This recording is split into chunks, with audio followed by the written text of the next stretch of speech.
"Hey, what's that game? It looks sick." That's what my friends say when I whip out my Bright Memory Infinite. This game does a lot to stand out at face value, and it's even more impressive when you consider that this is a one-man project. So what is Bright Memory Infinite? You play as Xilia Tan, an SRO agent. That stands for Science Research Organization, so I'm told. SRO agents have been sent to different sites to investigate a phenomenon that is wreaking havoc on the Earth. Our story takes place in China, 2036, so yeah, those La Niñas are gonna get out of hand real soon. You won't be in Bright Memory Infinite for 5 minutes before you realize that firstly, this game is visually stunning. And secondly, you can tell that the dev is Chinese. With that being the case, I played the game in Chinese. I generally opt to play games in the language of their origin with subtitles because I assume it will be the strongest voice acting. The English voices are fine, but the game's location is literally modeled after real locations in Guangxi, China. So I just feel that this fits better. So anyways, Bright Memory Infinite is a first-person shooter with a twist. Have you ever felt like playing something like Call of Duty or Battlefield, except you're f***ing Raiden from the Metal Gear series? Xilia has access to an array of guns, but also a sword and a steel glove that offers a variety of telekinesis powers and a rocket punch. So yeah, you soon find yourself in a race against the SAI, who are a militarized terrorist group that are also trying to get to the origin of the singularity so they can get their hands on an artifact that raises the dead. If this is starting to get weird, then just wait until we get to the pigs. Don't worry, you're not going to care what the story is by the end. The important part is that you get to fight SAI soldiers while standing on the wing of a crashing jumbo jet, and really, what more could you ask for? Now you start off against the SAI with your trusty assault rifle. As you go through the game, you'll fill out your arsenal, and every weapon has an alternate ammo type. This ends up being the assault rifle, shotgun, auto pistol, and sniper rifle. I'm not going to go through every alternative fire, but the shotgun gets dragon breath rounds, and the auto pistol fires a grenade. Go figure. As you travel through the world, you'll also come across these jade relics that can be used to upgrade your abilities, which affect your glove and your sword. How do jade relics upgrade your power gloves?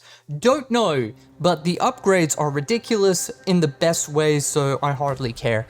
They aren't difficult to find since levels are, generally speaking, on rails. Xilia has a dash to get in and out of combat, but she can also deflect most attacks with her sword. Deflecting shotgun shots right back into the face of the guy that fired it never gets old. By default, your glove can push with energy blasts and pull and suspend enemies with a tractor beam. Granted, they are human-sized and their shield is broken. I'll admit that there's a bit of a learning curve in putting it all together, and by the time it starts to really click, the game is over. Probably the biggest mark against Bright Memory Infinite is that it rarely runs over 2 hours long. It's an awesome 2 hours, but still something to be aware of. I found myself replaying on harder difficulties because I enjoy the gameplay a lot. I'm usually a one and done kind of guy, but the gameplay is just a lot of fun to mess around with. I mentioned before that the game is pretty much on rails, and that's really the case. This is pretty close to the Call of Duty formula, where you play level to level with scripted interactions in between that provide cinematic moments. There is only one way to go, and even with wall running and a laser grapple, these features are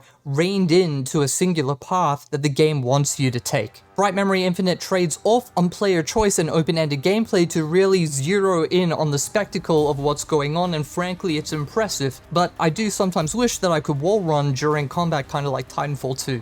Maybe next time. I keep saying it, but I'm going to say it again. How does one guy make a game that looks this good? I wouldn't say the graphics are perfect. Xilia and characters' faces in general can appear a bit stiff and uncanny, with a little too much texture at times, but I'm really nitpicking here.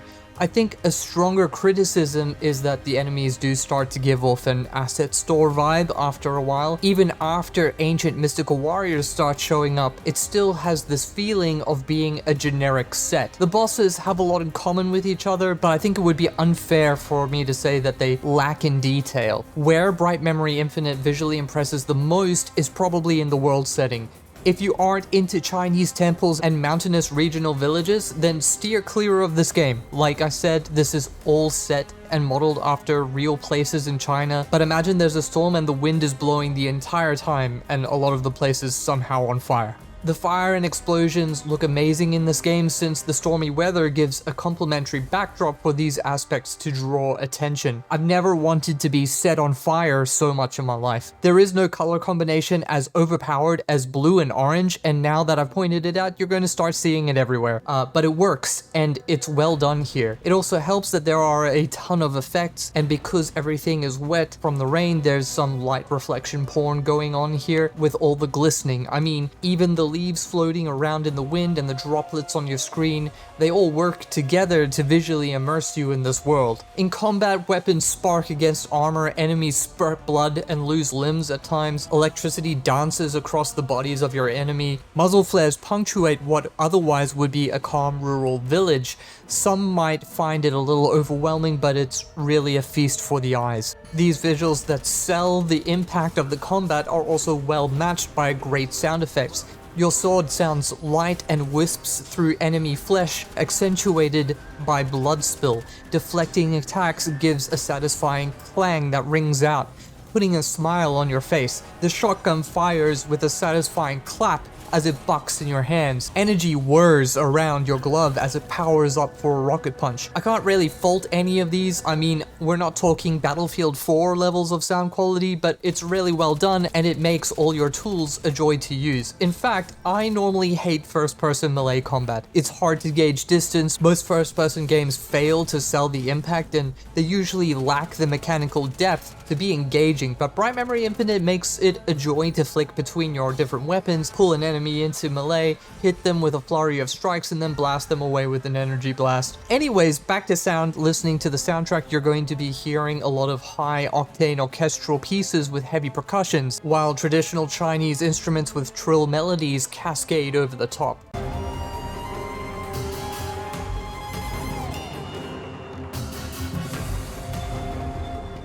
There are quieter tracks, but I think tracks like Pulse Wave really stood out to me in the game because of the traditional Chinese elements. Now, a lot of Bright Memory Infinite is a run, gun, slash, and punch affair, but the game does try to squeeze in some variety in the runtime. There is one stealth level, which is, it's okay, it's just okay. It's not terrible, and the reason why it's a stealth mission is kind of lame, but you get to hack people with a cleaver, so it's not a total failure. The other is a James Bond-esque car drive scene where you are racing down a mountain while firing missiles at armored cars. I know that a lot of reviewers don't like how the missiles are always facing the direction of the bonnet, and yeah, it would be better if you could mouse aim them, but it's actually a pretty fun sequence that adds to the WTF factor. Oh yeah, so you're going through this part with this long grass, and Peppa Pig just decided that they've had enough of your bullshit, and the whole family try to swarm you.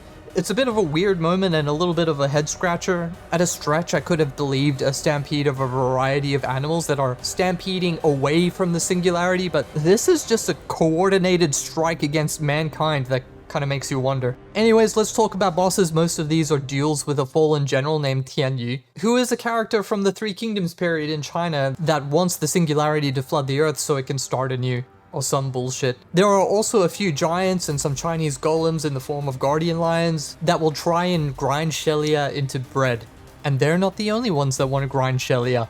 Looking through the DLC bundles for Bright Memory Infinite, there are many outfits that you can adorn. And look, I don't really think that this is a fan service game by default. There are a couple shots that are conveniently positioned, but they aren't the majority. The point is that I wouldn't say that Bright Memory Infinite exists for fan service, but clearly there are fan service enjoyers that participate in the funding. Good for FYQD Studios.